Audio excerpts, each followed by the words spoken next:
So this is a 2011 Sportsman 500 HO. Got it apart, just doing a general service, a couple custom wiring things, and a few other random crap. You can check out my other videos if you care. I just want to show you something that I've been seeing a lot of people are talking about on Polaris ATV forum. Basically, there's a bottleneck right here on your airbox. So if you look at the size of how wide this is, you can see that's at least 1.5 inches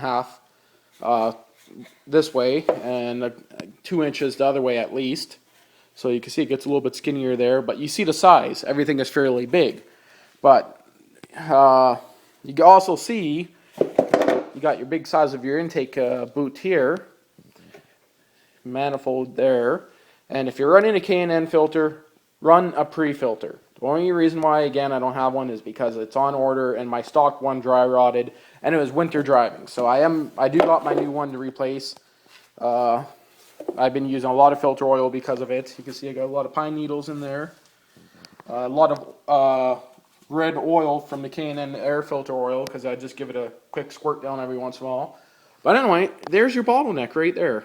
So you could see when I tilt it sideways, facing down I could go about 3 millimeters.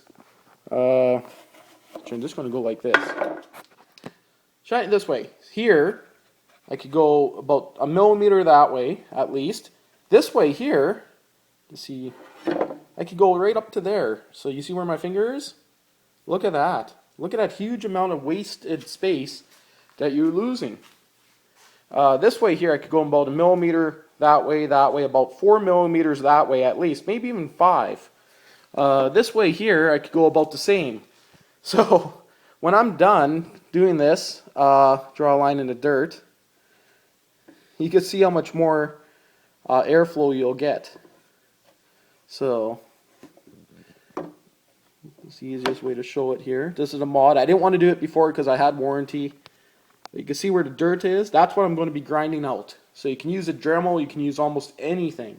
Just for the love of it, get that out of your machine, man. That's such a bottleneck.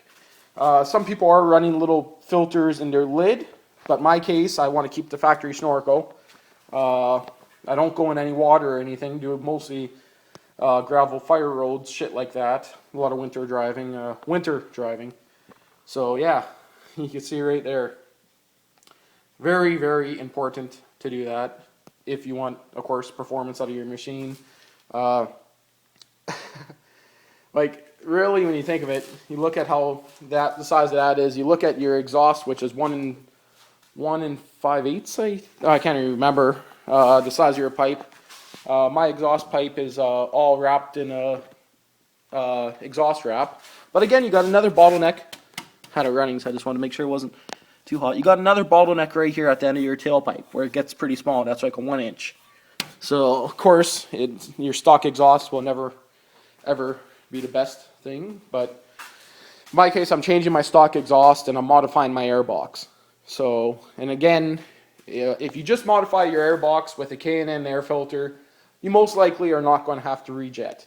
If you go ahead and do your exhaust mod, which a lot of people are doing the exhaust mod where you drill it out, like big long drill bits through it, and then plugging it down there, moving your inlet, whatever.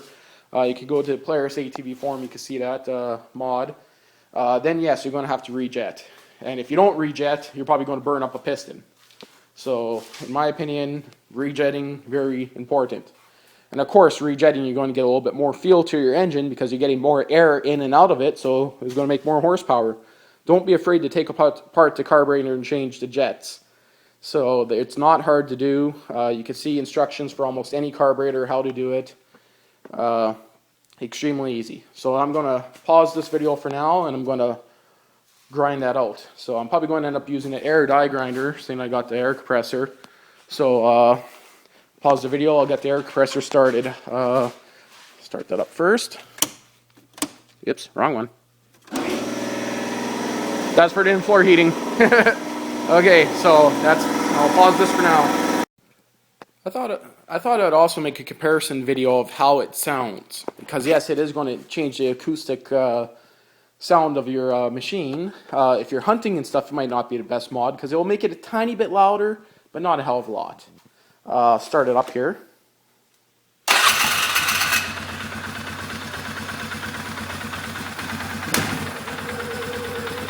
Now you can hear the tranny whining because I gave it a bit of gas there. So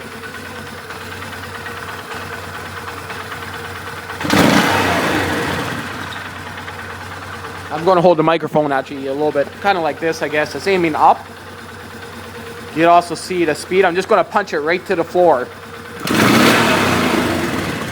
So that was just instant, like, boom, right down on the throttle. You can see the throttle response wasn't the best. I'm going to do it one more time. Hold it up here.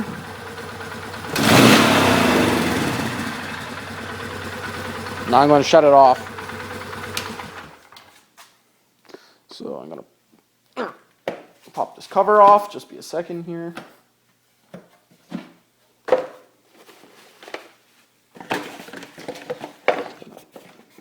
Make sure it doesn't move, doesn't melt on the exhaust.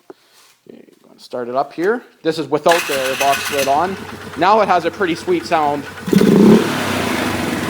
You hear that sound, eh?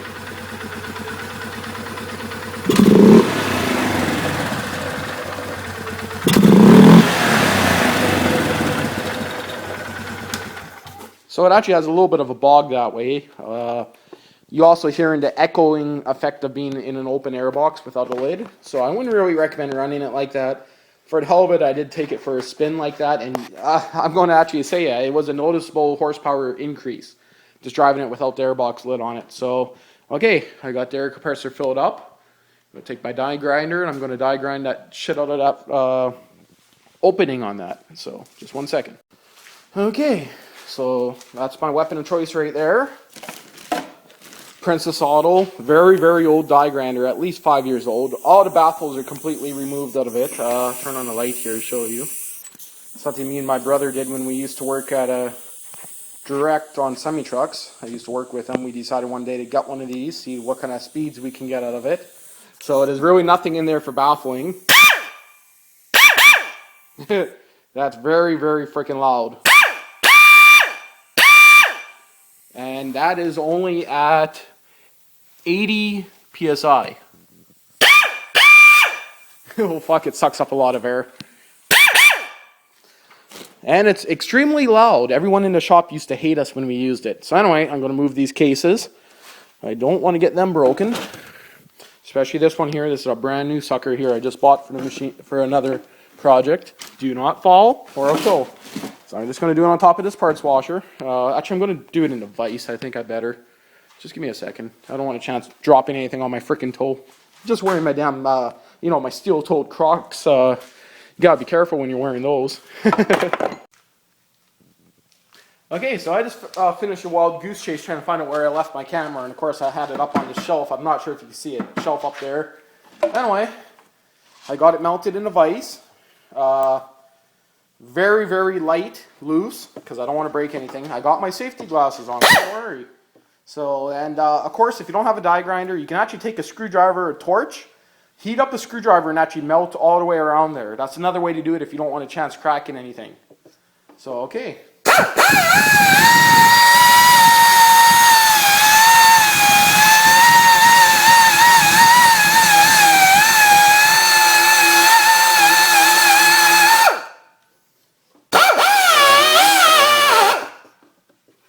Don't want to go too much.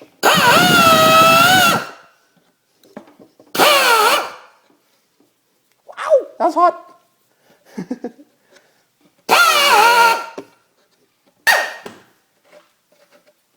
Okay, we're in for a bit of a better close look here. That is looking very, very nice now. Look at the size difference. I'll post a picture when I'm done. See how I'm just going right nicely, nice and smooth with the ends here. Top here, there's a little bit of a ridge. Sorry if that was out of the camera. The corners here I got to do a little bit more on because there's still a little bit of a bottleneck happening there. Top here I got to do a little bit more up there. So I'll put you back on the stand. Yes, I'm just using my iPhone. And I'm actually going to put you back over here for this here. Don't be staring at my ass crack or anything.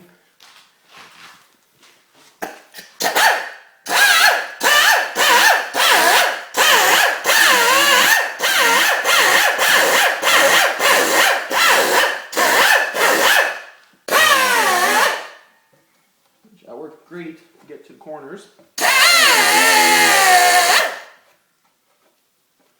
Okay, looking good.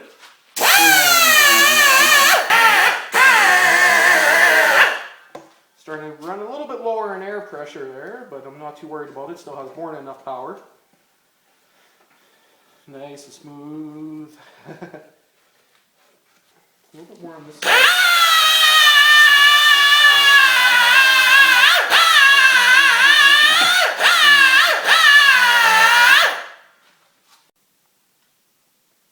Okay, so I got it done. I'm going to turn on my light here, make it a little bit easier for you guys to see. So, of course, it's not the nicest job in the world, but you can see. Try to focus a bit better. I went right up until I was actually flush mounting with the end of the actual inner side. Now, I did take a lot off the front corner here. It used to be at the tip of my finger almost. And I could actually go all the way up to there still. Because if you look here, you'll see it goes all the way right down to the bottom there. So safely I could probably take off that entire rib. But I'm not going to. I'm pretty sure that's pretty decent. You can see I could take off that lip there. But to be honest, right now, that looks more than big enough.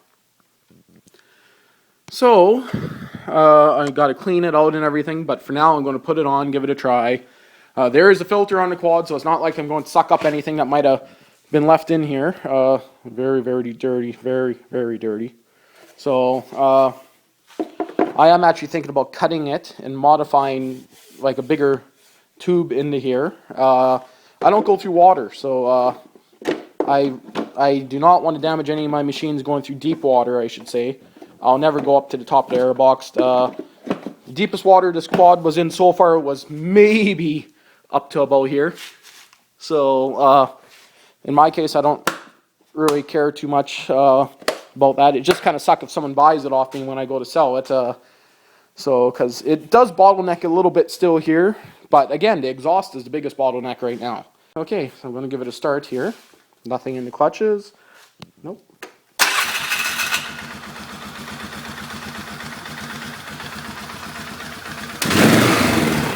So that sounds the exact same. I'm just going to move this stuff here.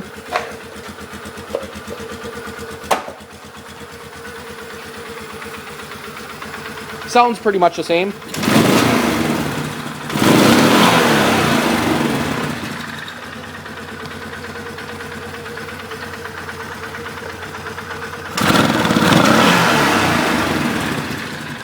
A little bit of a bog there, but it is cold. It is about half an hour since the last video.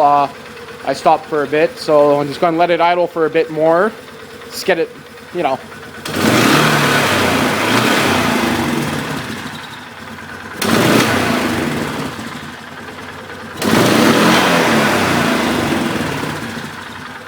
Okay, so now I'm going to give it full throttle again in a quick burst. Actually seemed like it revved up a bit better there.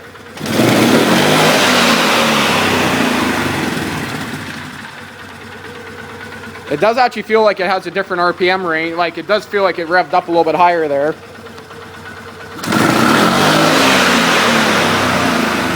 So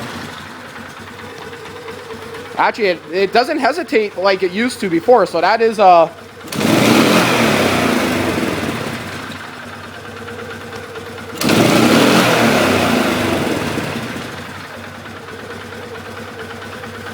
looks like it's sealing good. Yep, I purposely stuck my hand over it to stall it. It's going to be flooded now, so it's probably not going to start up the best, but I'm not going to start it right now. The reason why I did that is to make sure it wasn't sucking any air anywhere, so everything's good. The Airbox is on there tight. See if it starts for the hell of it.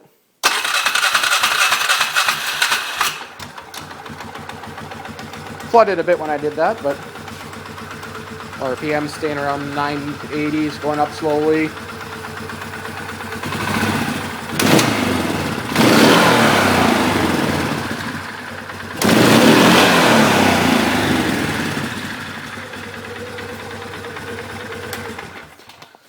Okay, so yeah, I could say it is a little bit of a noticeable difference there. That was guaranteed a huge bottleneck. Once again, if you do any more than this, as in the exhaust, you should rejet. I got to take all this off now because I got to clean my air filter, K&N. I got my new pre-filter to put on, so that just goes over top. My old one rotted away pretty quick. So, okay, that's where I'm going to end this video for now, and hopefully you didn't already know that. I know thousands of people already know about that bottleneck that everyone was complaining about why Polaris would have did that, but who knows? I guess you need something to upgrade, so okay, sweet.